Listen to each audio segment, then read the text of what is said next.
Students, hello students, Vande Mataram.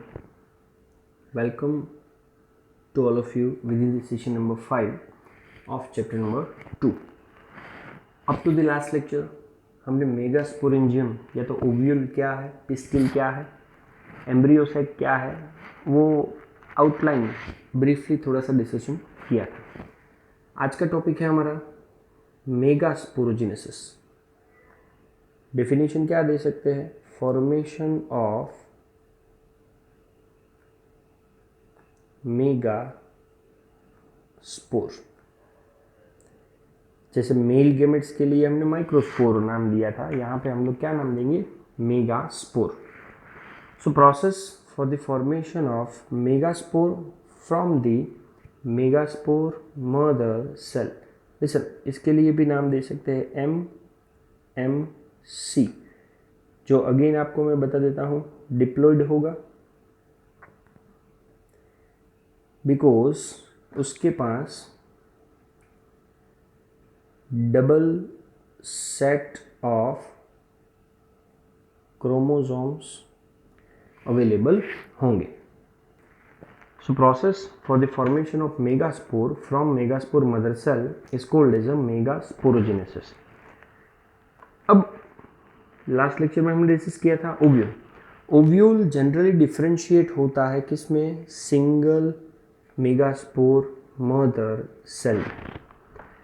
तो short में अगर मैं बोलूं, ovule is differentiated into single megaspore mother cell. कहाँ पे? इन दी micropillar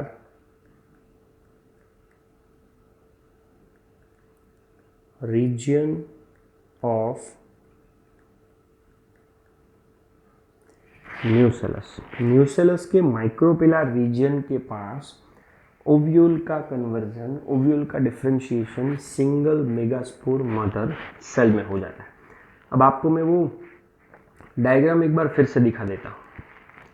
ये है ओव्यूल का डायग्राम, ये रहा यहाँ पे न्यूसेलस. तो न्यूसेलस और दूसरा कौन सा पार्ट बताया? माइक्रोपाइल या तो माइक्रोपिलर पोल. तो इन दोनों पोर्शन के पास से ओव्यूल का कन्वर्जन एक सिंगल मेगास्पोर मदर सेल के अंदर होगा.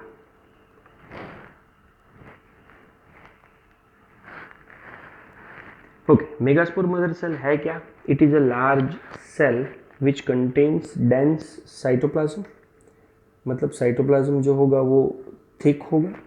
एंड अ प्रोमिनेंट, प्रोमिनेंट का मतलब है लार्ज नोटिसेबल न्यूक्लियस. अब जैसा हमने माइक्रोस्पोरोजेनेसिस में डिस्कस किया था, सेम टू सेम प्रिंसिपल हमें मेगास्पोरोजेनेसिस में डिस्कस करना है. Now megaspore mother cell 2n कौन सा डिवीजन करेगा? Meiotic division. जैसे ही वो मियोटिक डिवीजन करेगा, 2 बार मियोसिस होने के बाद we get the production of 4 megaspore. तो एक मेगास्पोर मदर सेल हो, उसमें से हमें 4 क्या मिलता है? मेगास्पोर. तो ये पूरी की पूरी एक जनरल प्रोसेस है जिसको बोला जाता है मेगास्पोरोजेनेसिस. ओके, अब आपके सामने एक डायग्राम दिख रहा है. जो डायग्राम का ये पोर्शन है माइक्रोपिलर एंड, तो आपको समझ में आ जाना चाहिए कि भाई ये एंड कौन सा होगा? चालाजल एंड. ओके, चालाजल एंड का जो न्यूसेलस होता है, वो न्यूसेलस कौन सा सेल बनाता है? मेगास्पोर मदर सेल, जो कि 2n है, डिप्लॉयड है. अब आपको मैंने बताया उसका एक बार होगा meiosis 1.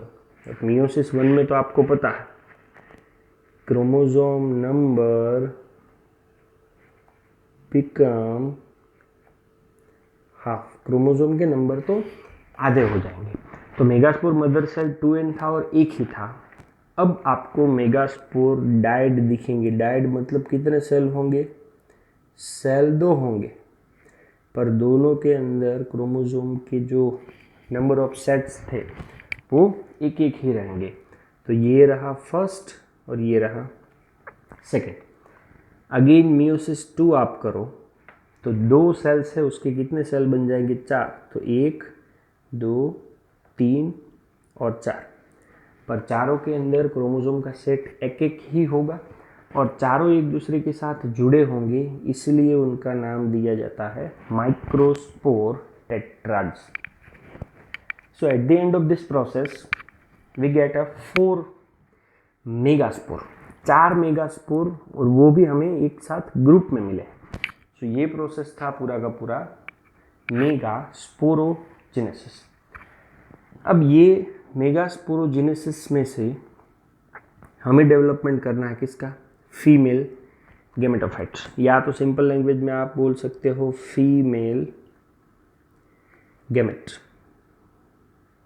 Okay, now majority of flowering plants के अंदर अभी तक हमें मेगास्पोर मिले थे कितने? 4 मेगास्पोर हमें मिले, पर मेजॉरिटी ऑफ फ्लावरिंग प्लांट्स के अंदर 3 बिकम अ डीजनरेट। ये 4 में से कोई एक ही मेगास्पोर फंक्शनल रहेगा, काम करेगा, बाकी की जो 3 है वो डीजनरेट हो जाते हैं, और we can say that it become a destroyed. Okay, अब 4 में से 3 डीजनरेट हो गए, एक जो बचा है, only 1 functional megaspore are use to develop the female gametophyte. मतलब यहाँ पे अगर सिंपल लैंग्वेज में मैं लिखूँ तो हम लोग क्या लिख सकते हैं कि मेगास्पोर का जेनेटिक फॉर्मूला लिख सकते हैं N, उसका कन्वर्जन किस में होने जा रहा है? फीमेल गैमेटोफाइट, या तो आप उसे बोल सकते हो embryo sac. So female gametophyte या तो एम्ब्रियो सेक एक ही मेगास्पोर से मिलता है। बिकॉज ऑफ दिस रीजन ये डेवलपमेंट को बोला जाता है मोनोस्पोरिक डेवलपमेंट। 1950 में एक साइंटिस्ट थे पचनन महेश्वरी, जो पर्सन ने ये मोनोस्पोरिक डेवलपमेंट नाम का टर्म अराइज किया था। एक ही मेगास्पोर यूज हो रहा है इसलिए नाम दिया मोनोस्पोरिक डेवलपमेंट, पर अगर एक की जगह पे 2 यूज होते तो नाम देते बाइस्पोरिक, 3 यूज होते ट्राइस्पोरिक, अगर 4 यूज होते तो उसका क्या नाम हो जाता? टेट्रास्पोरिक। चलो, तो अब मेन हमारा एम क्या रह जाता है कि भाई एक ही मेगास्पोर है और उसमें से फीमेल गेमेटोफाइट या तो एम्ब्रियोसेक कैसे बन सकता है। सो फॉर दैट पर्पस जो भी फंक्शनल मेगास्पोर हमारे पास है उसके न्यूक्लियस का माइटोटिकली हम लोग डिवीजन करेंगे। तो चलो, मेरे पास पहले एक मेगास्पोर है जो N है, उसका एक बार आप माइटोसिस करो तो कितने न्यूक्लियाई बनेंगे? 2 न्यूक्लियाई। ये आपको मैं दिखाता जा रहा हूँ, ये 2 न्यूक्लियाई बने, दोनों एक एक पोल की ओर अरेंज हो जाएंगे। अगेन दोनों में क्या लिखेंगे? N which move to the opposite pole, दोनों अपने अपने पोल की ओर मूव हो जाएंगे। चलो, ये चले गए, फॉर्मिंग 2 न्यूक्लिएट एम्ब्रियो सेक। तो ये जो कंडीशन आपको अभी दिख रही है वो कंडीशन को आप क्या बोलेंगे?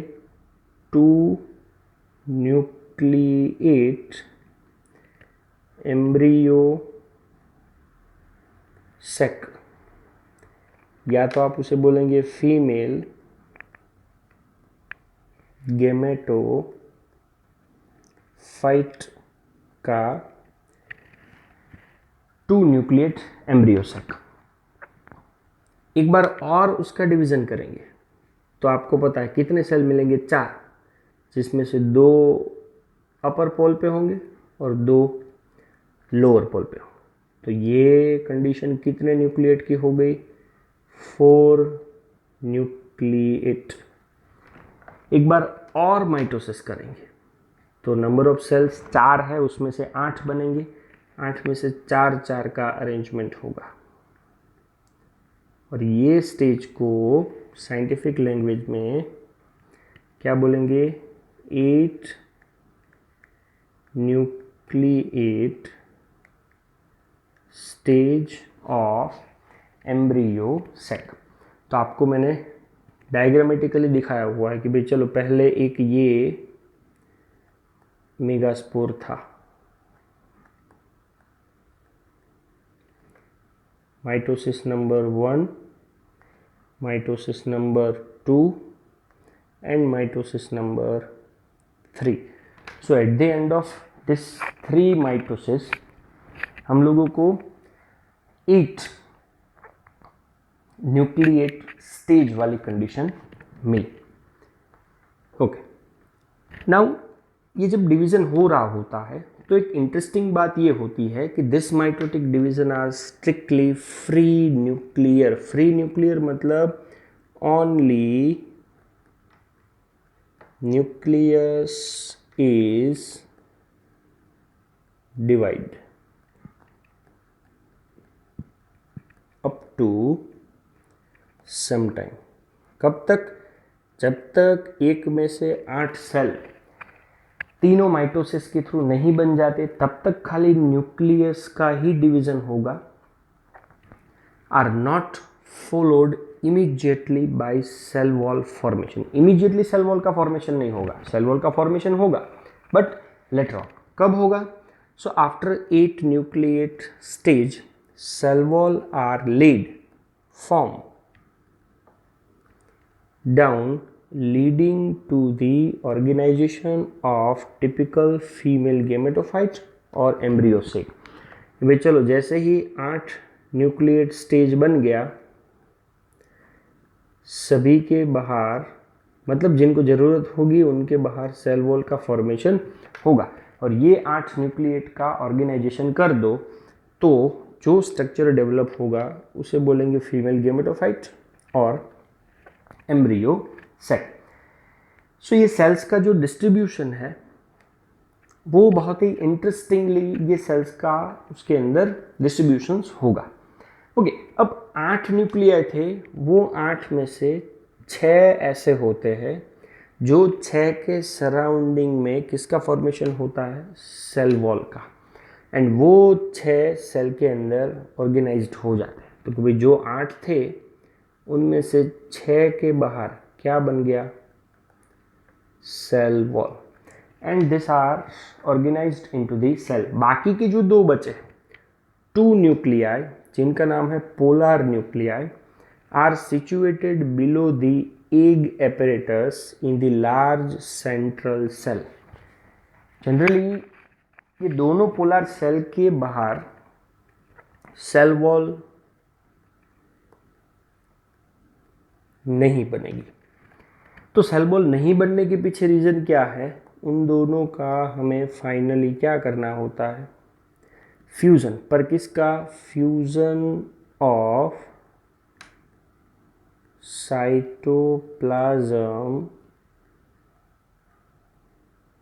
ओनली। तो आप सोचो 2 सेल्स है, दोनों के साइटोप्लाज्म को आपने फ्यूज़ कर दिया तो कंडीशन कुछ ऐसा हो जाएगा कि पहले 2 ऐसे सेल्स थे एक एक न्यूक्लियस वाले, उनका साइटोप्लाज्म अगर आप फ्यूज़ करो तो सेल ऐसा बनेगा, सेल एक हो जाएगा और न्यूक्लियस कितने हो जाएंगे उसके अंदर, 2। तो 8 में से 6 के बाहर सेल वॉल का फॉर्मेशन हुआ, बाकी के दोनों एक दूसरे के साथ फ्यूज्ड हो गए और वो दोनों मिलजुल के एक ही सेल के अंदर कन्वर्ट हो जाते हैं विथ 2 न्यूक्लियस। और ये दिख रहा है आपको उन 6 का पर्टिकुलर अरेंजमेंट। तो अरेंजमेंट में ये माइक्रोपिलर एंड है, माइक्रोपिलर एंड के ये सेंटर में लोकेटेड 2 सेल्स जिसका नाम है 2 पोलर न्यूक्लिया, या तो सेंटर सेल। 2 का अरेंजमेंट हो गया, बचे 6। तो यहाँ पे आपको पता है कौन सा एंड होगा, चालाजल एंड। चालाजल एंड पे जो 3 सेल अरेंज होते हैं वो एंटीपोडल है। यहाँ पे 2 सेल्स है और बाकी के जो 3 है जिनको साइंटिफिक लैंग्वेज में एग एपेरेटस के नाम से जानेंगे, वहाँ पे भी कितने सेल्स होंगे, 3 सेल्स। तो अगर आप अरेंजमेंट देखो तो 8 सेल्स हो गया। 3 + 3 + 2 = 8। तो ये पूरा उसका arrangement. So there is a characteristic distribution of cells within the embryo sac. कैसे अरेंजमेंट होता है आपको मैंने पहले ही बता दिया है। विद 3 सेल्स जो है they are group together at the micropylar end it constitute the egg apparatus. तो ये जो मैंने आपको 3 दिखाए जो माइक्रोपिलर एंड के बाजू में है उनका नाम है egg apparatus. Okay, then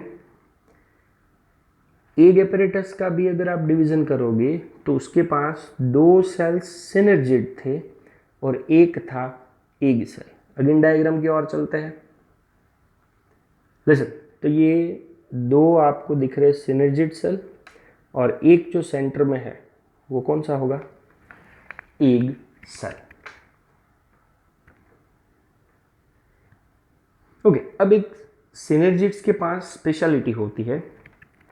Synergids have a special cellular thickening at the micropillar tip, जो टिप का नाम है फिलीफॉर्म एपेरेटस। लिसन, फिलीफॉर्म का मतलब है थ्रेड लाइक स्ट्रक्चर।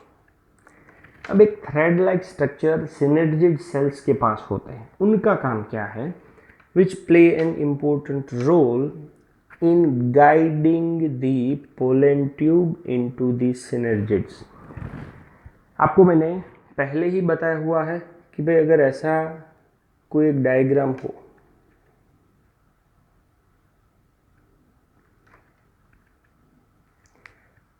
ये यहाँ पे एम्ब्रियो सेक, जब यहाँ से पोलन ट्यूब की एंट्री होती है तो यहाँ पे पोलन ट्यूब को गाइडेंस प्रोवाइड करने के लिए हमारे पास सिनर्जिड्स का एक फिलीफॉर्म एपेरेटस होगा। ओके, तो 3 सेल का अरेंजमेंट आपको मैंने बताया। बाकी के 3 cells are at the chalazal end उनका नाम है एंटीपोडल। अगेन डायग्राम के अंदर देख लेते हैं। ये रहा चालाजल एंड और उसके पास जो ये 3 सेल्स हैं एंटीपोडल सेल के नाम से जानेंगे। बाकी बचे 2। So the large central cell as mention earlier 2 polar nuclei, जो न्यूक्लियाई एक दूसरे के साथ कैसे हो जाते हैं, fused, and it become a 1 cell with 2